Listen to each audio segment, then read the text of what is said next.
You say you want people to know that their loved ones are still right here and want to communicate with them. How do people know that their loved ones are around? How do you know that their loved ones are around? So they might flicker your lights or they might leave a sign that's undeniable that they led you to know that they're right here. I liken it to different stations on the radio or TV. There's different stations are always right here. But another analogy is if we're talking about loved ones who have passed, picture a family sitting on a couch in the living room and one person's watching TV, one person's reading, the other one's knitting. They're not communicating, but they're all around each other and they know that. And then at some point, somebody just speaks up and says something to the other. Then they look up and they engage, and then they go back to doing their own thing. It's like that. Hi, everybody. Welcome to the Ask Julie Ryan Show. It's where we blend spirituality and practicality to help you live a life of purpose and joy. We have such a fun show for you today because Suzanne Giesemann is here. Suzanne's a spiritual teacher, medium, and thought leader. She, like I, learned how to access the afterlife in order to serve humanity. I'm excited to compare notes with Suzanne and learn more about how she helps people. Please remember to subscribe, leave a comment, and share this episode with your family and friends. Now let's go talk with my friend Suzanne. Suzanne, welcome back, girl. I'm so thrilled to have you back on the show. Thank you, Julie. It's been a while, but we've seen each other in the meantime. I know it. I know. We like get a air kiss in the passing, usually at the Helping Parents Heal conferences, which Yes. are so, my gosh, what an organization. And I know you've been involved since the beginning and such a huge part of that. I'm honored to have one tiny little place to be a part of it. Mm, yeah. Yeah. I understand congratulations are in order for you, my girl. I have to read this because I'm not gonna remember all of it. Everybody, Suzanne was recently honored with the Humanities Team Spiritual Leaders Award. Past recipients are Nelson Mandela and Archbishop Desmond Tutu. Pretty Heidi company there, girl. Humbling. And alongside Pope Francis and the Dalai Lama, Suzanne's also on the Watkins list of the 100 most spiritually influential living people. I love that. I love that That's they how we get to add new people to the list, unfortunately. If somebody passes across the veil, they can add new people. oh, I love it. A former Navy commander with a master's degree in national security affairs, Suzanne served as a commanding officer and aide to the chairman of the Joint Chiefs of Staff. She's authored 15 books and created videos and recordings reaching millions worldwide. I'm so sorry you're such an underachiever. But Yeah, so is my husband, I think. But seriously, thank you for your service, both in the military and also to humanity at large, and helping really change the zeitgeist, I think, of the spiritual discussion. I'm seeing it in the work that I do, and I have to assume you are as well, that we've really seen a shift. You've been at it much longer than I have, but just in the time that I've been involved, it's pretty dramatic, I think. I wouldn't say pretty, it's very dramatic. Would you agree And with that? wonderful. It's Yeah. wonderful how open people are. They don't automatically say, "Oh, that's woo-woo." They wanna know more or they're already on the path. Yeah, yeah, and I use woo-woo. You gave me grief about that a lot of years ago, and what I found out is woo in Taoism is source. Woo means source, so they call it the woo-ji, the woo whatever. Wow. So I didn't know that's where the woo-woo came from. And somebody I knows that I like to make acronyms out of everything, and they said, "Woo-woo is window of opportunity, window of opportunity." There you go. That works good Yeah. too. How'd you go from being a naval officer into becoming a medium? When I saw the lifeless body of my stepdaughter at her funeral, I had a knowing that I couldn't describe that there is more, that she said still has to exist in some form. I had synchronistically been led to a book about mediums about 4 weeks before she passed. That opened my mind to possibilities, and looking at her body, I said, "I'm gonna find her spirit."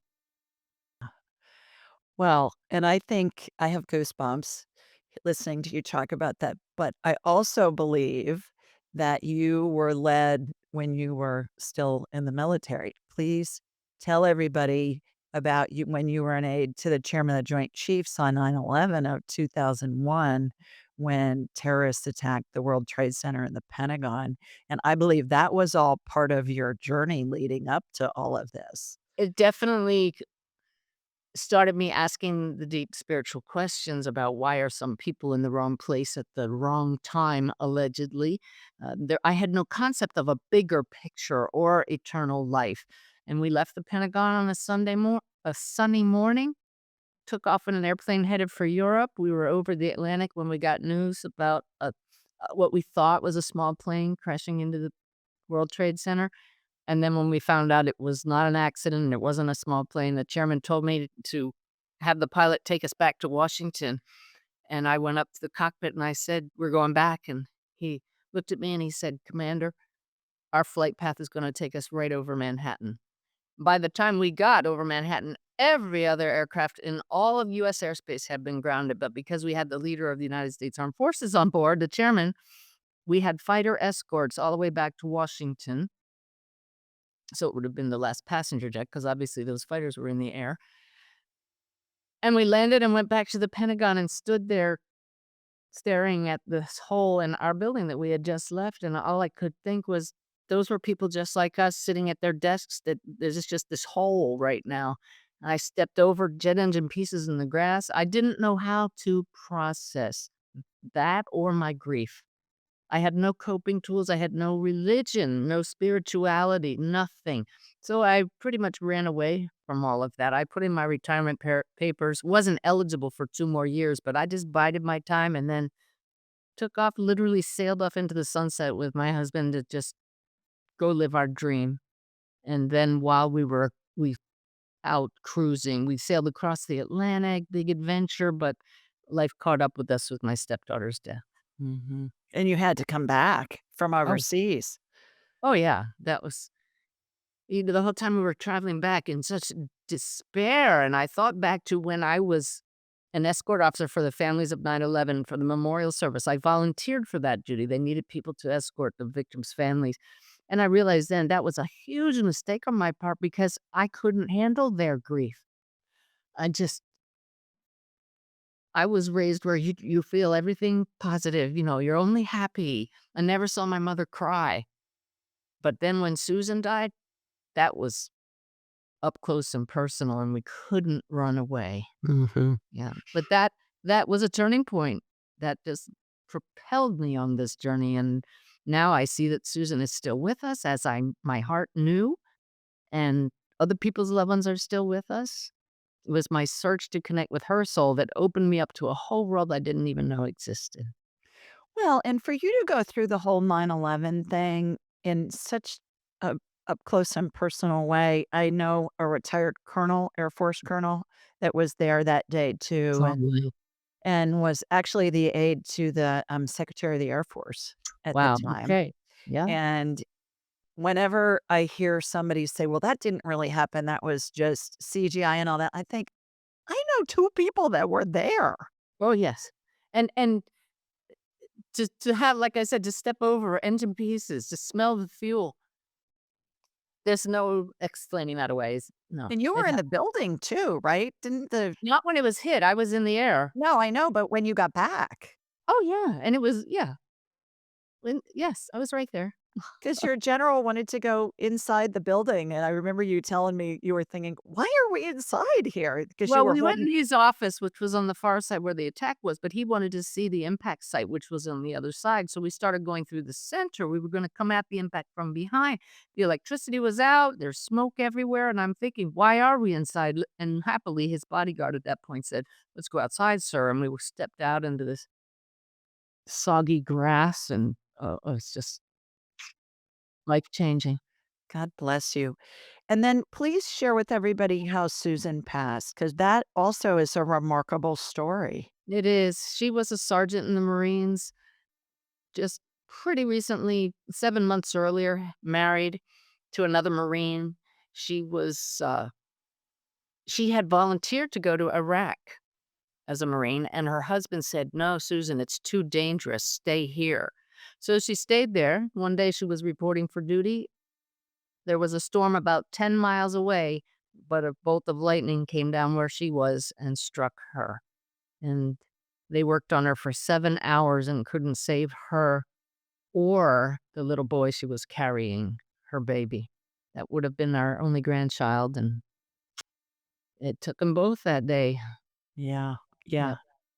So obviously, those were two dramatic, to say the least, life altering experiences to shake you up, to get you to the place where you said, okay, wait a minute, there's more to the story here. Well, there's a third. Okay. What's the Yeah, third? I started reading about these people who could allegedly talk to those who have passed, mediums. And I determined I'm going to take my husband, we're going to find a medium. We're not going to give them our last name so they can't look us up online, know anything about us. And I found somebody who I knew was had the ability to see spirits. She showed it to me in a way that she didn't realize she was revealing something in a class we were both in. And I took my husband, didn't tell her what we wanted, and she says, "There's a young girl here who died rather suddenly in her 20s, and she's wearing a brown uniform. And I have this tingly electrical feeling run up and down my body. And I suddenly have the headache of Zeus and Athena, Zeus being the god of lightning bolts." There was nothing about that she could have known. And then she described her personality. She described the way she was sitting next to her dad, which was exactly how Susan used to drape herself across my husband Ty. And the clincher, the world rocking, knock your socks off clincher was when she said, "And there's a little baby boy with her that she wants to introduce to you." And it was a boy she was going to have. I was sobbing. I was like, "It's real. I knew it. I knew she's here." This was a year after she passed. I'd been meditating every day trying to connect with her myself. This just cemented my awareness that she is here and I'm going to get her myself. And I just stayed with that practice. She deliberately held back, did not come through for 3 years because she knew if she'd come right away, I would have said, "Susan, here you are," and stopped and gone on to something else. But I was committed to connecting with her myself. And in those 3 years, I opened up to psychic abilities, other people's loved ones, other higher beings that I never knew were there or that I could possibly connect with. So it was a good practice. Hmm. And you and I both live in the deep South. And so down here, they would tell us, you were being led, darling, That's through right. all Without of a this. doubt. Do Without a you doubt. think now, knowing what you know and being able to communicate with spirit, do you believe that they're always communicating with us and it's up to us to be the receiver to tune into their frequency so that we can hear them and get their information and see them and work with them? I would just modify that a little. I wouldn't say they're always communicating with us. Depends on who you're talking about. They're always available.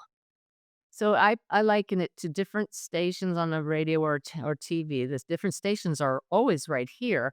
But another analogy is if we're talking about loved ones who have passed, picture a family sitting on a couch in the living room and one person's watching TV, one person's reading, the other one's knitting. They're not communicating, but they're all around each other and they know that.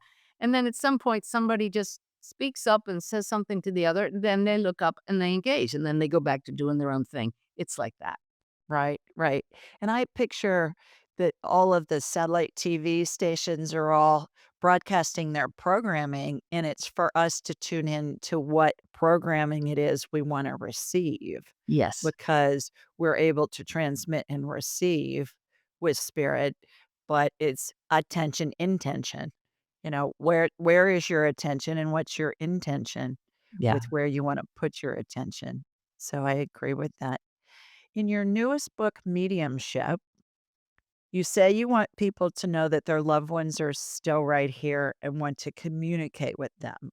I love the analogy of sitting on the couch knitting and they're around. But say more about that. How do people know that their loved ones are around? How do you know that their loved ones are around. The book Mediumship, s- take part one and I answer all of the how does it work? What is it? Why do we do it? But part two consists of two of my evidence based stories and 30 stories from contributors who are normal people who've had interactive experiences with loved ones who have crossed, many of which fall in the category of ADCs, after death communications. So I love that this book opens us up to the wide range of ways that those across the veil get through to us. For me, mediumship in the strictest sense of the word is sitting with a medium who acts as an intermediary, a voice for those across the veil. But mediumship is also sacred communications from loved ones personally. So they might flicker your lights or they might leave a sign that's undeniable that they led you to know that they're right here, that sort of thing. And most people discount that because they don't know that it really is their loved one, and they're thinking, "There's no way that I can figure out how to make that something that's really that I can validate." What do you say to those people? I say to that there is a quality to those true ADCs, after death communications, that you know in your heart that was them. That was not a coincidence. That's not an accident. In my book, Messages of Hope, I give the three examples of signs that Susan gave us in the first week after she passed, two of which had to do with butterflies acting in very unusual ways. No other explanation moments is what I call it, an NOE. And so to this day, if we see a butterfly, we think of Susan because of those astounding moments, but we know that that's not an ADC. There's something timely about them, astounding, and you know in your heart because you have that heart to heart connection with them. Mhm. And it's the first thought that comes into their heads. I That's what I teach is, look, you're talking to your deceased grandmother's spirit in heaven, and you say something to her, and you're gonna get a something in your head immediately, sometimes before your thought to her is even completed. And that's because time doesn't exist in the spirit world. Time's a human creation. She's already got your thought and she's responding. But we're all taught, especially in the Western world, to overanalyze the daylights out of everything. And that's why part of the teaching in my classes consists of telling you to notice that thinking when thinking takes place, first of all, you kind of stop breathing when you're really thinking hard, and you feel as if you're perceiving the world from the head.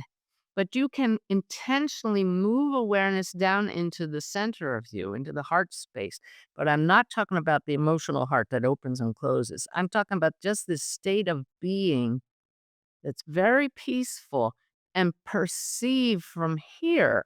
And thinking ceases just long enough for you to notice unusual things that stand out that are arising in awareness, not in the head, in the field of awareness. Right. I have a friend named San Ching who's a Taoist priest. And he says, if you're thinking, you're not knowing. If you're knowing, you're feeling. And I think that's exactly what you're talking about, that it's a feeling that you get, like, it reminds me of children's little chunky puzzles, with the big wooden pieces, and you put that last piece in and it kinda clunks into place and it fits. It's Oh, just I kinda love like, that. boom, it's there. Yeah, I tuned in before reading the other day, and before I even shifted my awareness, I tuned into Zoom, and my client is there, and her daughter in spirit showed me a white lamb. I hadn't even asked her to step in yet. She's showing me this white lamb. Then when I asked her to step in, she showed it to me again, and that came with that clunk, that knowing she used to have a stuffed white lamb. And it carries the message that I'm held in the arms of God and protected, mom. And she did. No, Her mom confirmed the very first stuffed animal she had as a baby was a white how lamb. sweet is that? Yeah. Why is it that when we can get what you call evidential information from our loved ones, certainly it helps our loved ones still here in human form process that, okay, this spirit is really around me because there's no way Suzanne would know this. There's no way that Julie would know this. I've seen research that shows that that's the best, perhaps most effective way to heal grief is to communicate with a loved one in spirit. What are your thoughts on that? I haven't heard it put in that much of a definitive term, the best way. I would say it's right up there with the best ways because you can't get your loved ones back, and we know that. But when we think they're dead and gone, which people say all the time, or I've lost my loved one, to find out they're not really gone, they're actually here, right here in awareness, different channel, like we said, and we can still communicate with them, and we get to say the things we didn't get to say and hear the things we wanted to know from them. That really changes everything. And that we don't need a medium to do that. The communication is ongoing. Right. Right. Well, you and I both, I think, are of the mind that you can give somebody a fish or you can teach them to fish. And so we both are of the mindset of let's teach Let's teach. whoever how to do this. Yes, Anybody that's interested, it's not hard. Everybody has the ability. It's just a matter of developing and enhancing it. Would you agree with that? I would. And I heard an even more meaningful for this field that you and I are in analogy the other day. You can save a drowning person or teach them to swim. So fishing is nice. We've heard that before, but these are drowning people. They're drowning in their Yeah. grief. I love that. Yeah, isn't that great? Yeah, that is Yeah. good. I was talking with a client this morning for the first time and her 3 daughters. Her husband had passed a couple of months ago, and so her 3 adult daughters were there.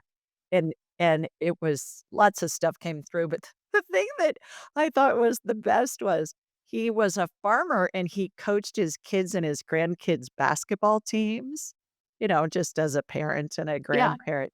And so they said, "Well, does he have anything that he wants to say about basketball?" Because apparently he had played basketball in high school and college.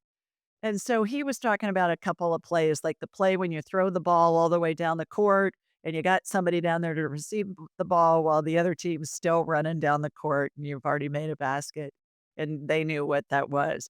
But the funniest part, Suzanne, was he said, the most important thing with these kids, whether they're little or whether they're in high school, is they have to have fun.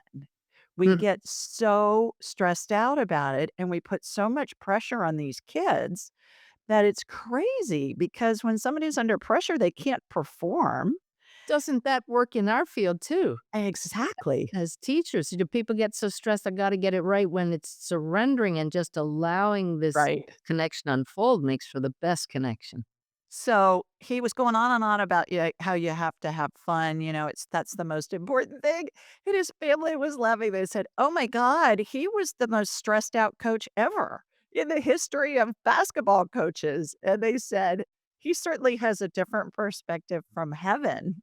And I think that that's really true. I'm sure you've run into that a lot of times too. Is there something that comes to mind Oh, yes, along those lines? I see it quite often when I can tell if somebody had no belief in the afterlife before they passed, because they give me this charade. They open their hands in front of their eyes, and that means my eyes have been open. I had one where a mother in spirit showed me that she didn't believe, and she also showed me she had terrible eyesight, and she said, "Tell my daughter I can see clearly now, but there's a No. double meaning," and her daughter burst into tears and said, "That was our song."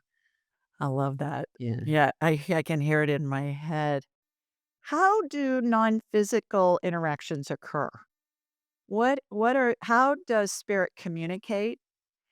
How does one get information? Do they ask specifically for send me something that's gonna be something that I can't deny to let me know that it's really you with whom I'm talking, if it's a loved one or a friend or whomever. How do spirits communicate, first of all?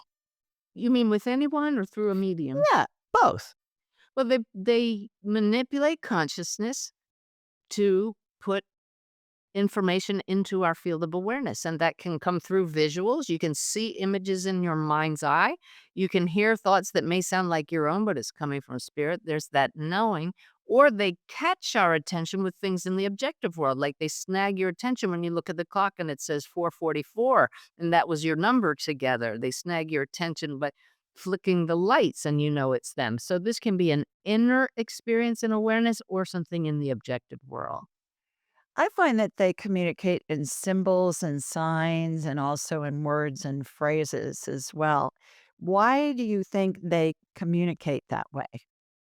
That's how we perceive the world, but better and more attuned the medium is, they don't even need to use words. I brought through astronaut Edgar Mitchell, who was the first man to walk on the moon and started the Institute of Noetic Sciences. 12 days after he passed, a dear friend of his said, "Do you think you can get Edgar?" Well, we got great evidence that showed it was him. They were friends. He recognized his personality that was not what we expected, not what I expected, certain things that he had in his home. But then Edgar started transmitting information to me in bursts. No words, just, "Here's what I want you to share." And then I sent it back to him in a burst. I didn't say words. I just, in one download, sent him back a communication. And Edgar said to me, "What we're doing is like passing a hockey puck of information back and forth. And the hockey is significant, it's a current event." I shared this whole thing with my client, and he said, "I hate sports, but last night I had a house guest. We went to a hockey game, Oh, and I was sitting in the stands watching it and just daydreaming about Edgar." So he imparted a whole message about how this communication actually can take place beyond our normal speaking, and then a current event for the client, which is really cool. yeah, I agree. I find too that when I'm traveling internationally in a country where I don't speak the language, signs and symbols are the universal language, even for spirit. So if I'm looking for the ladies' room, I'm looking for a picture of the toilet, or I'm looking That's for a right. picture of, that women's symbol that usually is associated with a restroom. Excuse me.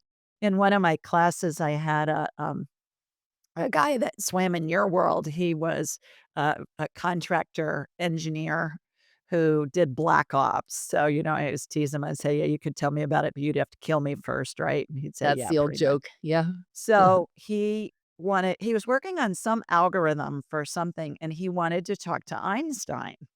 So we pulled Einstein in, and Einstein was relaying these mathematical equations and things to my guy way above my pay grade. I mean, I about broke out in hives when I saw those mathematical equations. But I was able to write them down, and I was telling him what they were, and it was fascinating to watch them solve this algorithm problem, whatever, that my client was working on together. It was That is just really good. wild. And then recently in one of my trainings, I had a research scientist from Harvard that's working on cancer research, and it involves vitamin C. And she wanted to talk to Linus Pauling, who won, the Nobel Prize for curing polio with vitamin C. And I think those are great examples that you and I have witnessed ourselves of the availability of anybody in spirit. You can talk to anybody you want, whether you knew them or not. That's right. They won't always come through if it's for your ego, but if it's helpful in healing, yeah, they'll help you. Yeah, it's amazing. I find that. Okay. So research, we were talking about that, shows that in your newest book, the what's the other one? The Awakened Way. The awakened way, The yeah. Awakened Way, you share practical tools we can use to live a divinely guided life. What's a divinely guided life? What's that look like? Oh, what it looks like is you stop worrying, you stop planning, you basically say, "Guide me, lead me, show me what to do next." And you don't have to ask all the time. You just it's like your ear is, as often as you can remember, tuned in to higher guidance. And you just get in this state of flow. I have a course coming up with the Shift Network all about this, how mediumship opens you to a life of flow because you're consciously Mhm. connected, not just when you're doing readings, as you know, but all the time. I used to be a planner and have to-do lists, and I just don't anymore. My biggest goal is just to be guided by spirit. Well, and that's a big shift for you and for me because of what we did, before we learned how to do this stuff, for heaven's sakes, as a naval officer. I mean, your life was guided by routine and rules and regulations and Yes, orders and ma'am. stuff like that. Did it take you some time to relax into that? And I'm sure it felt weird to you for a long time. It did, and that's what I tell all my students. This is a journey, it's a process, and what we're doing is undoing patterns of left brain activity, getting more into balance with the right brain because we still need the left brain, but also gaining trust. We need to trust that the spirit world is real and that it's made up of sentient beings who are here to help us, and we're part of that. How does one know they're being led? You have an inner nudge, you follow it, you act on it, it turns out to have some wondrous result that wouldn't have happened otherwise, and you say, "Wow, let's do that again." You can ask for signs along the way, and if this is really you, what sign am I gonna see today? I've had so many examples of that I gasp all the time when I get my sign, and my husband has stopped saying, "What?" Because he knows I'm about to explain, "You won't believe I just got my sign." Yeah, and he's a naval officer too, so when Yeah. you took him to see the medium after Susan passed, I can't even imagine what he was thinking. "Oh my god, my wife's lost her ever-loving mind." Well, Julie, it's hilarious because he told me years later he didn't even know what a medium was. He just went along because he wanted to, say, "Yes, dear." But now he's married to one. I had no idea this was my path. Right, and or how it was gonna unfold or have a plan on how for all of it to manifest, and, we're so used to setting goals and having measurables and all of that. In 9 companies, I found it I've never done anything without a business plan, ever. Oh, yeah. Yeah, yeah, yeah. No, I used to teach that too. I used to teach strategic planning, and it doesn't get any more rigid than that. And wow. And now people say, "What's your long-term goal?" I said, "Listen to spirit and serve." I know. Me too. People go, "What are you gonna do with this?" I say, "I don't know." "Well, why are you doing this?" Again, I'm being led to serve. I'm being led to teach this stuff. Tell us about Sanaya. Mm. August 1st, 2010, sitting in meditation, a masculine and feminine energy, powerful, just settled over me. And I said, "Who are you?" And they said, "We are a collective consciousness of your guides. And you will write and write and write as Sanaya," a name that I'd heard before, reading a book by somebody named Sanaya. But why that name came to me, why they gave it to me, well, I looked it up after that meditation, and it means one worth listening to and flash of lightning. Oh. Wow. And so I did. I wrote their messages daily, daily, daily until they started speaking through me, and I'm still to this day able to channel their messages. And we have an Awakened Way app. People can find it by typing in Awakened Way with probably close to 6,000 of the daily messages now, new ones every morning, and a little oracle button that's really helpful when you have a question for spirit. You just tune into your heart and say, "Give me a message from these archives that's going to be the perfect answer for me now." And you push the button. It stuns me how perfect they are. So how do they communicate to you? What's your process? Every morning, I come up to this room, I sit down, I usually listen to meditation music, often with the binaural beats. I have 6 of my own hemisync recordings. I'll listen to my own recordings, but just the music and the beats part for myself. And I ask what I need to know that day, or I ask a question, a specific question. How do I deal with a challenge that I'm dealing with? And then there comes a point, it's only about 10 to 20 minutes that this whole process takes. I get this pick up your iPad feeling. We're ready. We have a message for you. And my iPad's beside me. I can open my eyes and hold that expanded state. I open an email to myself, put Sanaya as the topic, and then they just deliver the message. It's nonstop, usually just one paragraph. I thank them. Make sure the meditation is over, anything else we need to cover.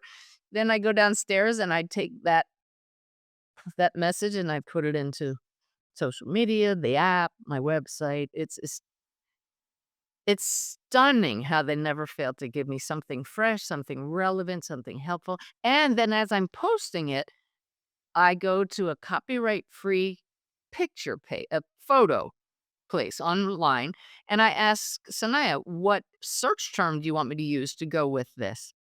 And they'll tell me the search term.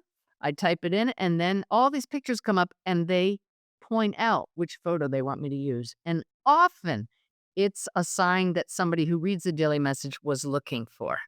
Very often, I get emails and Facebook comments that say, "That's my sign today." Yeah. So when you get messages from them, are they on certain topics? Do they cover like across the board all kinds of life things? Are they give us an idea of what some of the message like categories, if there are categories of them?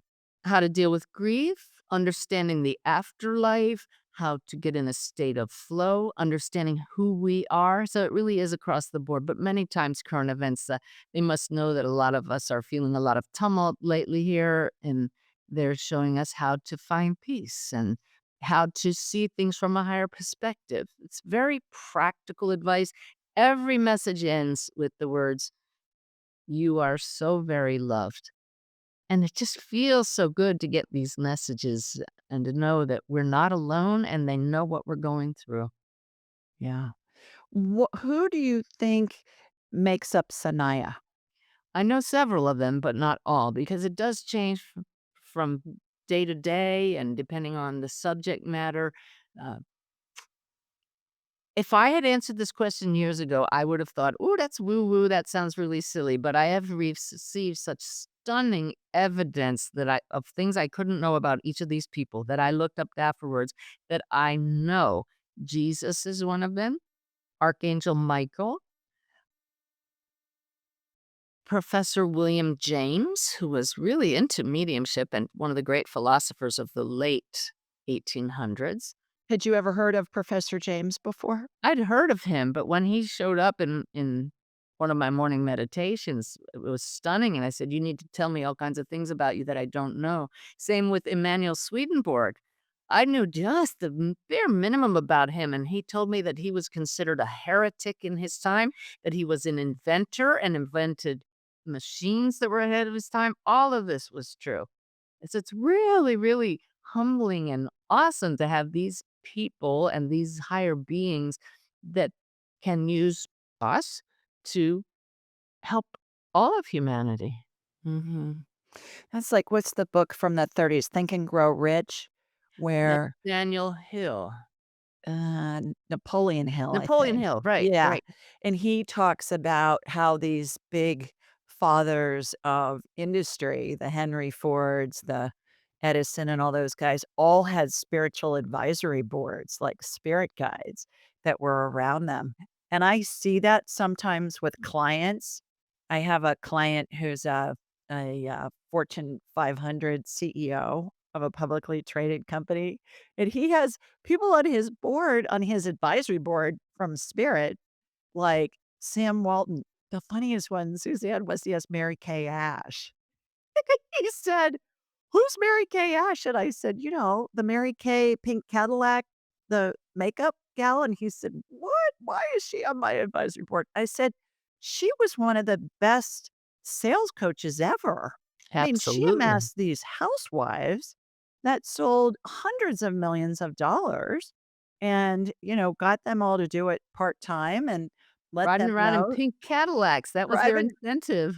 That's right, and other ones that we didn't know, like you, that we looked up, but do you think we all have advisory boards like that kinda follow us around? Are they spirit guides? Are they I don't think other. everyone has a board like that. They're accessible to everyone, absolutely. But you and I are on a path where we're reaching more people and they know that and they can get the higher level messages that are helpful through us. But everybody, as you know, has their individual spirit guides who are still a cut above most normal people. Right. What's the difference between a spirit guide, an angel, and a deceased loved one's spirit? Is there a Yep, difference? there is a difference. It's a different channel, a different level of vibration, and they can affect greater numbers of people. A spirit guide works generally with one person. Angels can affect large groups of people. Archangels, the masters, can affect all of humanity, can work with all of us, can visit individuals at the same time if need be. And so how about our advocates that maybe are a grandmother's spirit or another loved one's spirit? It's funny, my mentor, Mavis Patilla, calls those inspirers. A little different from a spirit guide whose sole, if either way you use that term, sole task is to help you. A grandmother who's passed may still be enjoying her astral realm afterlife experience, but can still inspire you and help you by getting thoughts through to you. And how does that work? I picture it as like I've seen this visual. You're going to crack up when you hear this. I see loved ones in spirit that'll send like a paper airplane thought. It goes into the person's Oh, nice head. It's imagery. like they're sending a thought, through the ethers into their head, and then the key is to act on it. But Well, here's another one for you. The adage "as above, so below," as you know, is so accurate for so many things in our world. Large planets are like the cells in our body. They're all so many wonderful metaphors. But this one, so spiders in our world can tell if something has landed in their web by tensioning the different strands of the web. They can tell from without even moving, just from the center of the web, if what just is in the web is a leaf or a valuable critter for dinner. So I feel that we're all a part of one big web of consciousness, energy strands, and our loved ones just have to kind of jiggle that strand that connects us field to field. They tension it, we get it. We want to get their attention. Our thoughts create a vibration in the strand that connects us. mhm, great analogy.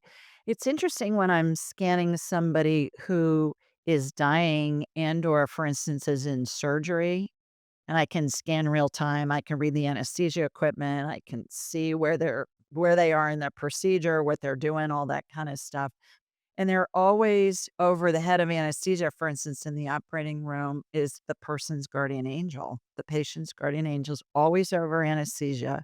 There are always spirit guides over the heads of the surgeons. And then the loved ones' spirits are in kind of like an amphitheater position, like a horseshoe, rows of a horseshoe of them. And there's always a correlation between how much prayer is being said for the person and how many spirits are in the room. What do you think's going on there? Or just adding their high vibration, guiding the surgeon's hands and the nurses who are helping. I have no doubt that they're just there to support. And uh, I remember my husband had surgery and I didn't want to go public with it. I didn't tell anybody. And then there was a challenge in the surgery. And suddenly I went on Facebook and said, "We need prayers." And I'm sure that that operating room filled up at that time. Yeah, it's really interesting. There's always a correlation between prayer and the number of spirits that I see in the operating room. And likewise, when somebody's dying, angels are always present, lots of spirits, animal spirits, all your beloved babies are all going to be there with you. They're around you all the time now, but they're going to be there in force. I just shared the story of that with somebody this morning whose loved one is in a very precarious health situation and may pass. And I said, when my dad went to hospice, I stood at the foot of his bed and I turned to my sister and said, "Wow, this is cool. I can smell our grandmother's perfume." This was before I knew I was a medium. And she said, "I don't smell it at all." And now, once I became a medium, I realized that was his mother came to escort him across the veil. Right. And we both know Chris Kerr, Dr. Chris Kerr, who's written in his book, Death is But a Dream, about a patient whose mother died, I believe, when he was 5. And by the time he got into Chris's hospice facility, he was 95. and he was smelling his mother's perfume 90 years after she'd passed. Doesn't matter because she's in the realm of no time and space. Exactly, exactly. Which leads me to the question of there are people that believe that we are existing concurrently in multiple realities. You have any thoughts on that? I do. We are fields of energy, and our fields cross realities. We can tune into any reality. Our soul is able to maintain this incarnation experience, but also be having other adventures right now. It's the soul is not just tied to one body at a time. It's the higher self is much bigger than the one soul. So I believe that's focused on the human realm right now. But when we're asleep, the soul is planning the next day. Mhm. Yeah. That whole being in multiple realities at the same time makes my head hurt. So I don't understand it from a human perspective. So I go with, okay, is it feasible? Yeah, it's feasible. So, That's it. and I'll know more when I My get to guides have heaven. said every time people ask about that, you will tell you up to a certain point, and then you literally can't wrap your head around it, or metaphorically. Right. Exactly. Couple more questions as we're winding down. First of all, why do we incarnate? Oh, why does an artist paint? Why does a composer write music? Because we want to create something more beautiful than what already exists. And the soul is an emanation of God, of spirit, and says, there's so much possibility here. Let's go see what kind of experiences we can have that lead to further evolution of this human species. So it's not to learn certain lessons like we're bad people. It's Yeah. like lessons and music lessons. Let's see what we can make from this incarnation, and let's see if we can take back more love than we brought in. To create. Yeah. We're here to create. Absolutely. And share love. I agree completely. How can people learn more about you and your work? My name, SuzanneGiesemann.com, will take you to my website. I have resources galore on there and a gifts page, all kinds of meditations and ebooks that are free. My YouTube channel has over 400 videos. My app, Awaken Way, and online courses. So all kinds of things. You're all over the place, girl. What a great example of following where you're being led. And what a remarkable journey you've been on with some really extraordinary experiences that nobody would wish on anybody else. And yet we're all given unique abilities. You have opened up this wonderful connection. You've helped me with medical things and helped me see other possibilities that were outside of my box.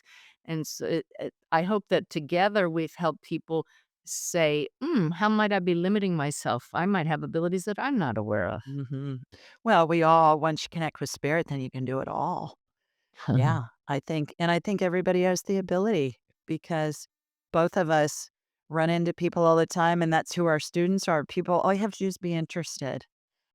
But each person may have a specific calling, like, health is not my thing, and it fascinates me. I know I could do it, but you'll know what what specific path you're supposed to go down. Right, and that's the majority of what I do, as you know, is the health stuff. Yes. Because that's what people ask me to do, and if I'm talking with a private client, we may do a past life thing, we may scan them health-wise, we may talk to their grandmother in spirit, whatever in the buffet of psychicness, but, most of the work that I do, I would say, probably close to 90% is health related, and, no coincidence, that's why I was in that industry for 30 That's right, years. that's right. Yeah. And it's not like I knew what all the body parts look like, but I knew I could buy a book that had pictures of the body parts that I was being told were being worked on. Like, okay, well, this is what a gallbladder really looks like, and this is what these other parts look like too. So thank you for taking time to join us. I just adore you and just send you lots of love and good wishes, and I'm always where I feel like we're going back and forth even though we don't get to talk much. Next time I run into you, I would like to carve out more time no matter what's going on and sit with you, so thank you. Sounds good. Okay, everybody, sending you lots of love from Sweet Home, Alabama, mwah, and from South Carolina too, where Suzanne is. We'll see you next time.